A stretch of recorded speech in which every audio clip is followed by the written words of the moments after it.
ఈ విలేకరుల సమావేశంలో ముఖ్యంగా మొన్న జరిగినటువంటి మున్సిపల్ కార్పొరేషన్ ఎన్నికలలో బీసీలు 61% పైబడిగా గెలుచుకోవడం చాలా సంతోషకరమైన విషయం. BC political front intellectual forum పోరాటాల ఫలితంగా ఈ రాష్ట్రంలో బీసీలు రాజకీయ చైతన్యం పొంది ఆ రాజకీయ చైతన్యం పొందిన తర్వాత వచ్చినటువంటి ఏవైతే గ్రామ పంచాయతీ ఎన్నికలు ఉన్నాయో దాని తర్వాత మున్సిపాలిటీ ఎన్నికల్లో కూడా అద్భుతమైన విజయాలు సాధించడం జరిగింది. ఇదే స్ఫూర్తితో ఇదే చైతన్యంతో ఇదే రాజకీయ సోయితో బీసీలని గెలిపించుకొని ముందుకెళ్లాల్సినటువంటి సందర్భం ఉంది. గెలిచిన బీసీలందరికీ, ఎస్సీ ఎస్టీ సోదరులకు, అదేవిధంగా మున్సిపల్ కార్పొరేషన్ గెలిచినటువంటి అందరికీ శుభాభినందనలు తెలియజేస్తూ, ముఖ్యంగా సోదరులారా, స్వతంత్రం వచ్చిన 79 సంవత్సరాలలో కూడా బీసీలు రక్షణ చట్టం కావాలనేటటువంటి పరిస్థితుల్లో డిమాండ్ చేసే పరిస్థితుల్లో ఇవాళ మనం ఉన్నామంటే ఈ దేశంలో, ఈ రాష్ట్రంలో బీసీలు ఎంత ఆత్మగౌరవంతో బతుకు తెలుసుకోవాల్సినటువంటి అవసరం ఉంది. బీసీలు ఏ కులానికి ఆ కులమే, ఎవరికి వాళ్ళమే గొప్పవారిగా ఉంటే కాదు. ఈ సమాజంలో బీసీలను ఆధిపత్య వర్గాలు, ఆధిపత్య కులాలు, మనుధర్మంతో నిర్మాణం చేయబడిన వర్ణ వ్యవస్థలో బీసీల యొక్క స్థానం ఏంది, బీసీల యొక్క సామాజిక గౌరవం ఏందనేటటువంటిది మనం గుండెల మీద చేసుకోవాలి. బయట పోయినప్పుడు, కులము చెప్పినప్పుడు వాడు చూసే విధానము, వాళ్ళు ఈసడించుకునే పద్ధతులు, వాళ్ళు మనని ఎస్టిమేట్ చేసేటటువంటి విధానంలో మార్పు రావాలంటే మనం యుద్ధం చేయాల్సినటువంటి అవసరం, పోరాటాలు చేయాల్సినటువంటి అవసరం ఉంది. ఎవరి వాళ్ళమే గొప్పగా చెప్పుకొని తిరిగితే కుదరదు. ఈ సమాజంలో మన పిల్లలు బయట పోయి చదువుకుంటున్నప్పుడు, అక్కడ వివక్షకు గురవుతున్నప్పుడు, అక్కడ వివక్షకు గురైపోయి ఉన్నత విద్యా సంస్థల్లో కూడా ఐఐటి, ఐఐఎంలు, విశ్వవిద్యాలయాలలో ఆ పిల్లలు ఎంతో గొప్పగా చదువుకొని కష్టపడి ఆ సీటు కొట్టడమే, ఆ ఉన్నత స్థానం ఎదగడమే కష్టమైన పరిస్థితుల్లో అక్కడ నుండి ఆ కుల వివక్ష తట్టుకోలేక ఆత్మహత్యలు చేసుకొని చనిపోవడం, అదేవిధంగా డ్రాప్ అవుట్ కావడం జరుగుతుంది. ఐఐటి, ఐఐఎంలో ఉన్నత విద్యలో దగ్గర 2980 మంది పైచిలకు డ్రాప్ అవుట్ అయ్యారనేటటువంటి ఆ రిపోర్ట్లు బయటకు వస్తుంటే హృదయం కలిసిపోతూ ఉంది మనం ఎక్కడున్నామని. బీసీలో ఆలోచించుకోవాలి. ఇంకేదో క్రికెట్ మ్యాచ్ చూసి సపోర్ట్ కొడుకులో కూర్చుంటే కుదరదు, ఇంకేదో రథయాత్రలో పోతే కుదరదు. బీసీల సోయి ఉండాలి.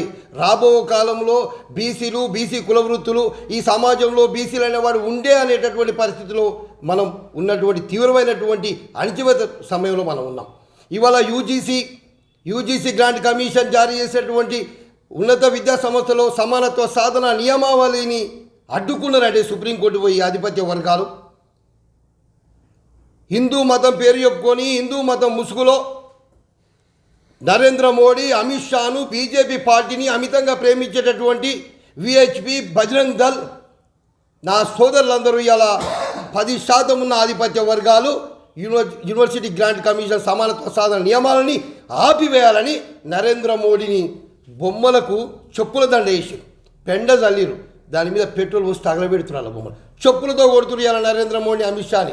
10% ఉన్నటువంటి ఆధిపత్య వర్గాలకు ఉన్నటువంటి కులసోయి బీసీ, ఎస్సీ, ఎస్టీ సోదరులకు ఎందుకు లేదు?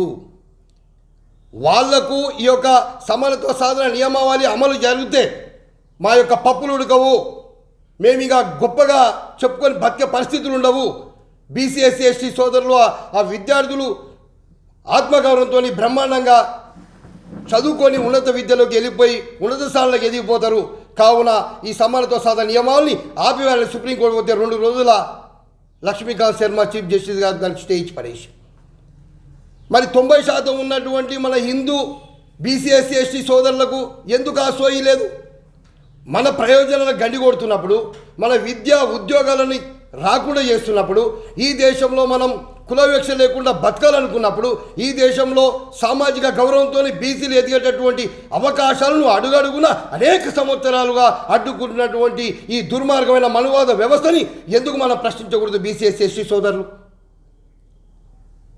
ఇలాగే ఉంటే బీసీలు బయటికి వెళ్ళి బతికే పరిస్థితి లేదు. మీరు అనుకుంటున్నారు ప్రైవేట్ వ్యవస్థలో ఉద్యోగాలు చేసుకున్నారు, ప్రతి ప్రైవేటు ఆర్గనైజేషన్లో అవమానాలకు గురవుతూ ఉన్నారు, ఈసడింపులకు గురవుతూ ఉన్నారు.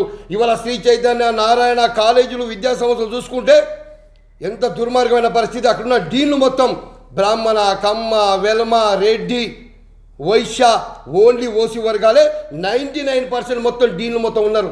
దీని మీద ఉద్యమించాల్సిన అవసరం ఉంది. ఎవడబ్బా సొమ్మని కులుకుతురు ఇక్కడ. బీసీ, ఎస్సీ, ఎస్టీ పిల్లల యొక్క డబ్బులు, ఆ తల్లిదండ్రుల యొక్క శ్రమతోని లక్షలాది రూపాయలు ఫీజులు కట్టించుకొని ఆ యొక్క విద్యా సంస్థలో ఉద్యోగ అవకాశాలు ఇవ్వడానికి కూడా కులమే ప్రాతిపదికగా మారింది. ఇది బీసీ, ఎస్సీ, ఎస్టీ హిందూ సోదరులు, హిందూ విద్యార్థులు, యువకులు మొత్తం ఈ యొక్క కుట్రని గమనించాల్సిన అవసరం ఉంది. పూర్తిగా ప్రైవేటీకరణ చేసుకొని ఆ ప్రైవేటీకరణలో వాళ్ళ కులాల వాళ్ళకు, వారి వర్గాల వాళ్ళకు వాళ్ళే ఉన్నతమైన స్థానంలో ఇచ్చుకుంటున్నప్పుడు రాబో కాలంలో మన యొక్క పరిస్థితి ఏందని ప్రశ్నించుకోవాల్సిన అవసరం ఉంది. అత్యంత దుర్మార్గమైనటువంటి, అత్యంత క్లిష్టమైనటువంటి, అత్యంత భయానకమైనటువంటి స్థితిలో మనం ఉన్నాం ఈ రాష్ట్రంలో. ఉద్యమించాల్సిన అవసరం ఉంది. ఒకనాడు మండల్ కమిషన్ కోసం ఏ విధంగా అయితే ఉద్యమించినో ఇలా సమానత్వ సాధన నియమావళిని అమలు చేయాల్సిందిగా దాని అమలు సాధనకై అదేవిధంగా స్థానిక సంస్థలే కాదు చట్టసభల్లో కూడా బీసీలకు 42 కాదు మేమెంతో మాకంతా 62% బీసీలకు చట్టసభలో కూడా రిజర్వేషన్ కోసం ఉద్యమించాలి. ఒక 6 నెలలు టైం కేటాయించండి, ఒక 2 నెలలు టైం కేటాయించండి. మొత్తం మన పిల్ల తరతరాల యొక్క బానిసత్వ సంఖ్యలను తెచ్చి అవతల పడేయచ్చు. సమానత్వంతో అదేవిధంగా సామాజిక ఆత్మగౌరవంతో బతికేటటువంటి పోరాటాలు చేయాల్సిన అవసరం ఉంది. మిత్రులారా, బతకడం చాలా కష్టమైన పరిస్థితిలో ఉన్నాయి. ఆర్థిక వనరులని వాళ్ళ చేతిలో ఉంది. Land, sand, wine, mine, cinema. ఇలా సినిమా వాళ్ళకు కొడుకు పుడితే వీడి సపోర్ట్ కొడుకు సంతోషపడుతుంటారు. వాళ్ళకు కనీసం ఆ ప్రెగ్నెంట్ కాగానే రోజంతా అదే చూపిస్తారు, డెలివరీ కాగానే రోజంతా అదే చూపిస్తారు. మరి యొక్క బీసీ సమాజము పురిటి నొప్పులతోని వేల సంవత్సరాలుగా వివక్షణ అనుభవిస్తుంది, దోపిడీ గురవుతుంది. ఎందుకు ఈ ఆధిపత్య వర్గం మీడియా కనిపించట్లేదు? బాబాసాహెబ్ అంబేద్కర్ ఒక మాట చెప్తారు, ప్రజాస్వామ్యానికి 4 మూల స్తంభాలు. ఒకటి రాజకీయ వ్యవస్థ, న్యాయ వ్యవస్థ, ఉన్నతాధికార గణం, అదేవిధంగా మీడియా వాడి కులపోలేదు ఉంది, వాడిదే చూపించుకుంటాడు. రాజకీయ శక్తి ఉంది, వాడికి కావాల్సిన పాలసీలు తీసుకొచ్చుకుంటారు. ఆ డబ్బుని, ఆ సంపద మొత్తం రాజకీయ అధికారంతో ఒక సైన్ పెట్టి చూసుకొని పెట్టాడు. అందుకే ఈరోజు కాంట్రాక్టర్లకు పైసలు రిలీజ్ చేస్తూ అదేవిధంగా విద్యార్థులకు ఫీజు రియంబర్స్మెంట్కు ఒక 15,000 కోట్లు రిలీజ్ చేయాలనేటువంటి దద్దమ్మ దుర్మార్గ అన్పడ్ ముఖ్యమంత్రి, అన్పడ్ గవర్నమెంట్ ఉంది ఇక్కడ. ఇట్లాంటి గవర్నమెంట్, ఇట్లాంటి ముఖ్యమంత్రులు గల్లాబట్టి అడిగేటటువంటి చావ విద్యార్థుల్లో ఎందుకు లేదని నేను అడుగుతూ ఉన్నాను. 30 లక్షల మంది నిరుద్యోగులు ఈ రాష్ట్రంలో ఉంటే 5 లక్షల మంది పోరగాళ్ళు రోడ్డు మీదకి వస్తే ఒక ముఖ్యమంత్రి, ఎమ్మెల్యే, మంత్రి కూడా తిరగలుగుతాడు ఈ రోడ్ల మీద? జెన్జీ ఉద్యమంలాగా ఉద్యమాలు రావాలి. ఇవాళ అమెరికాలో ఎప్స్టీన్కి, ట్రంప్కు వ్యతిరేకంగా లక్షలాది మంది రోడ్ల మీదకి వస్తున్నారు. వాళ్ళ చైతన్యం ఎక్కడుంది? మన చైతన్యం ఎక్కడుంది? పుష్కరాలు అనగానే ఒక్కొక్కడు లైన్లు కట్టిపోవడం కాదు చైతన్యం అంటే. దేవుడు మన మనిషిలో ఉంటాడు. మనం గౌరవించే వాటి దాంట్లో దేవుని చూసుకోవాలి. మానవ సేవే మాధవ సేవ అంటాడు శ్రీకృష్ణుడు. ఒక మనిషికి చేసిన సేవల్లో దేవుడు ఉంటాడు. మీరు అడుగుల మనుషులు వివక్షకు గురి చేసుకుంటా, దోపిడీ చేసుకుంటా, ఇట్లాంటి వ్యవస్థని కనుక మనం అంచనా వేయకపోతే, విశ్లేషించుకోకపోతే బీసీలు అత్యంతమైనటువంటి ప్రమాదంలో ఉన్నారు, అత్యంతమైనటువంటి పతనావస్థ స్థితికి వెళ్ళిపోతారు. కాబట్టి బీసీలు ఇదే స్ఫూర్తిని కొనసాగిస్తూ ఏ విధంగా అయితే గ్రామ పంచాయతీలు 52%, అదేవిధంగా మున్సిపాలిటీలో 61%, ఏ విధంగా అయితే గెలుచుకున్నామో, 7 కార్పొరేషన్లో 4 మేయర్ సీట్లు ఏ విధంగా అయితే కొట్టుకున్నామో, అదేవిధంగా జెడ్పీటీసీ, ఎంపీటీసీలో కూడా ఖచ్చితంగా 67% రావాలి. ఇప్పుడు 47% ఎవడి బాబుగాడి జాగిర కాదు, ఎవడు బిచ్చం వేస్తేనో మనం ఉండాల్సిన అవసరం లేదు. మన శ్రమతోని వార్డు మెంబర్ చేస్తున్నాం. బీసీ, ఎస్సీ, ఎస్టీల శ్రమతోని వాడిని ఊళ్ళో సర్పంచ్ చేసుకుంటున్నాం.